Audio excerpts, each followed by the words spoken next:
What's up, everybody? Welcome back to another edition of Eagles News Now, live from bar 4133.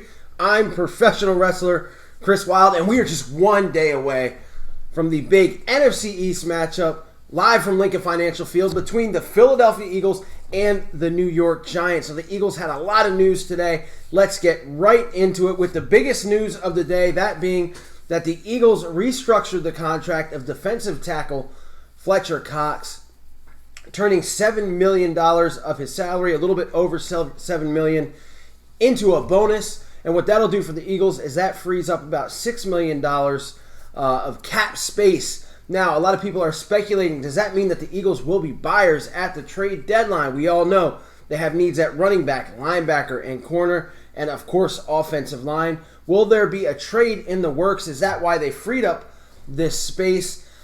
I'm hesitant on that. Now, the Eagles did something like this with Malcolm Jenkins last year, and it really didn't. They really didn't sign anybody big. They got Denard Avery during the trade deadline.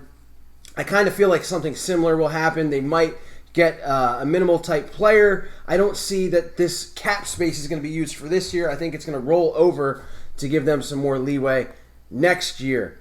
Now, in my favorite news of the day, the Eagles released offensive lineman, if you can even call him that, Jamon Brown, who already looks like one of the worst Philadelphia Eagles in history, as he single-handedly almost got Carson Wentz killed last week. He actually was probably credited with half of a sack. This guy is complete garbage. If he never sees another snap in Eagles green, I will be happy, even though reports are the Eagles are going to sign him to the practice squad.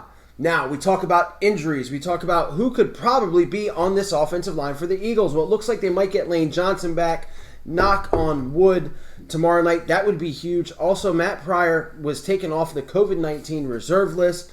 You could see Johnson at tackle and Pryor at guard.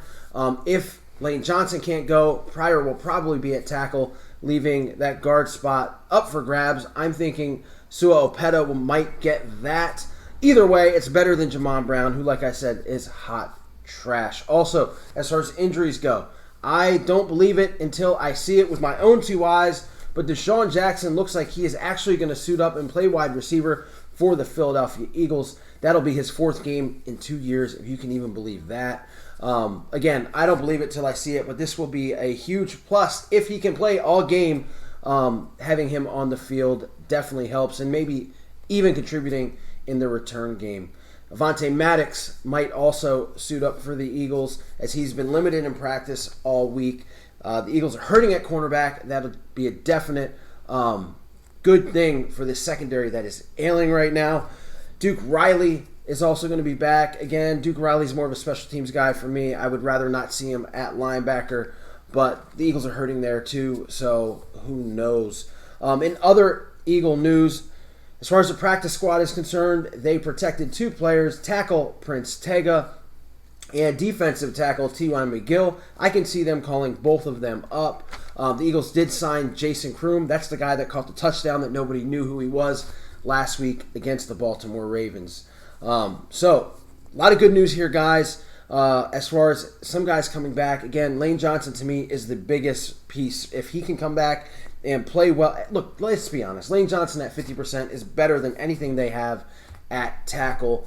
And look, the Giants' defensive line is a little bit underrated. They could give the Eagles some problems. Not Steeler, Ravens type problems, but they could definitely give the Eagles some issues there. So that's all I got for you guys here tonight.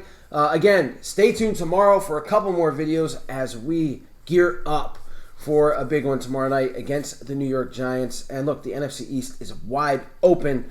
A win tomorrow night could definitely help the Birds, who are, I've just never seen so many injuries. So if they can do this tomorrow night, color me impressed.